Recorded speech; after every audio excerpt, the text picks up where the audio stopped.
Twos and threes are back into competition on Wednesday. Both sides at home. Twos versus Harper Adams and threes versus Warwick. Both of those sides have got lots to play for towards the end of the season now. BUCS twos looking to maintain their position at the top of the table and push for promotion. The BUCS threes, unfortunately, sort of towards the bottom of that table, so really need to make sure we pick up results now to maintain our position in that league. So plenty to play for and lots of players as well looking to impress to see where they end up in the club. Does the gap in games normally have an effect on the first fixture back? Yeah, it certainly can do. The guys now have been away from action sort of as a team since mid-December, and that can be difficult. Sort of players reintegrating at different points with examinations. So yeah, I think the first couple of games will be a little bit of finding their feet again and sort of getting back used to playing with each other. But we're hoping we can hit the ground running on Wednesday. And how are the coaches' challenges coming along? Not very well actually. So on the food front, I think we've all pretty much failed. So I'm back on the flapjacks, Dave Morris back on the chocolate. So yeah, not too good on that front. On the fitness, we're doing okay with our 3 miles a day. A bit of injury and ill health recently has put pay to a few people. On Friday we've got our 10k challenge on the watt bike, so it'll be interesting to see how guys get on with that. Mr. Chuter looking to make an appearance for the first time in the gym. He's looking at maybe going sub 13 minutes for that, so that'll be interesting to see. Thank you.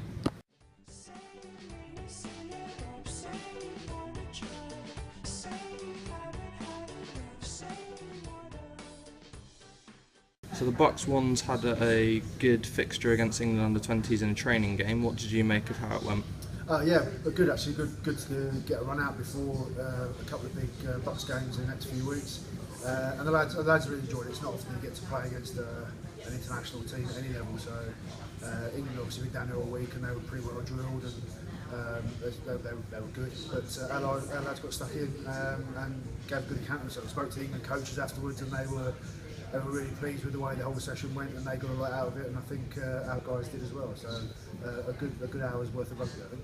And we've got a big fixture on Wednesday against Durham. What are your hopes for that game? I hope we win it. Easy. No, it's a massive game for us. Obviously this one and then Leeds in a couple of weeks.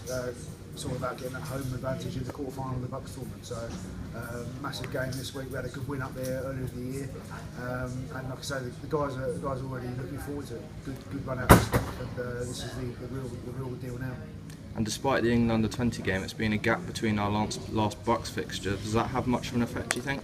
It might do. I mean, there's obviously been a lot of distractions with Christmas, New Year, then exams. So I'm hoping the lads will see this as a chance to get back in there and sort of blow away all those sort of cobwebs from holiday and all that. But I mean, to be fair, a lot of the guys have been training with the first team anyway. So although we haven't played a lot of rugby recently, they're still quite fresh and the training's gone very well against the first. So it might have a little bit of an effect on the early part of the game, perhaps when the guys are sort of refamiliarising themselves with each other. But I'm hoping that the size of the game will mean they're really up for it. And what are your thoughts on the coaches' challenges going on at the moment? Yeah, I'm not a big fan of the watt bike challenge, I was saying. If I stay on for 10 minutes, I'll be very pleased. I'm not hoping to do 10k in any sort of time, so I'm looking to come last in that one. But I'm actually enjoying. I've been doing a bit of running, a bit of rowing. First time since I've retired, really. So it's nice to sort of get back in there and start losing a bit of my middle-aged spread. Thank you. Cheers.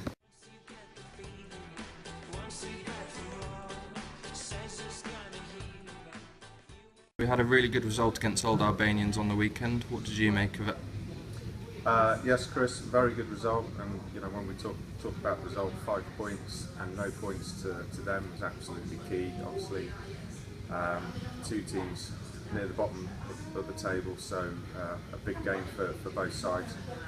We really respect Old Albanians and the standard of players and that they've got. So to come away with that outcome was outstanding. But that happened because of a really good performance, and a lot of components of our game clicked on Saturday.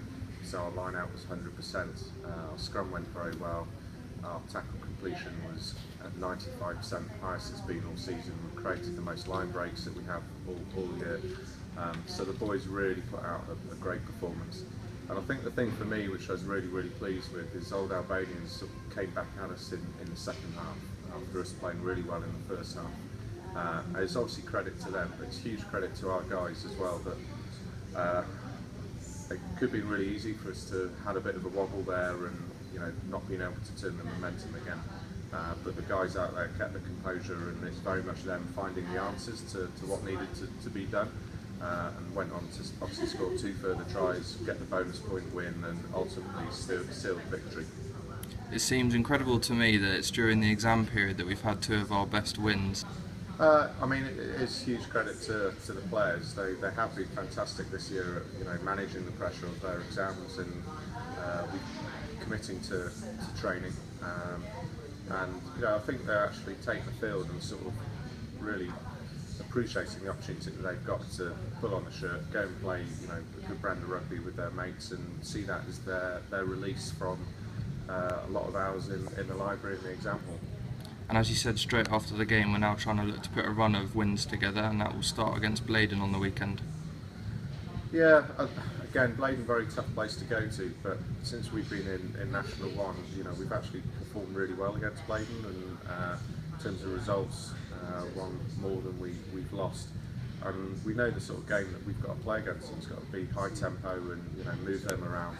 If we allow them to get into their sort of driving game and power game, then they're going to cause us problems. So we just got to keep a brilliant mindset in terms of turn up, be really excited about playing the Loughborough way. And were you happy with the crowd on the weekend? Yeah, again, it's just really nice seeing the noise that's come from the touchlines. Quite a lot of noise came from when Old Albanians missed the conversion to the left of the post, but all the officials gave it. That certainly sparked everyone up a little bit, and that was actually kicked by Dan Watt, who's one of our players who's on a gap year at the moment. So he came to speak to me in the bar afterwards. Couldn't believe that was given.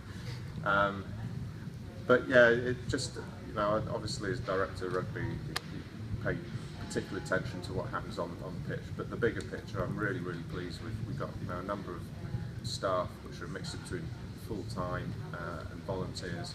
They're all contributing amazingly to the club. There's some real clarity of roles as well. So hopefully, when it comes to Saturday, the players have got all the support that they need to go out and perform. So, from me, it's a massive well done to everyone who supports the players in that process.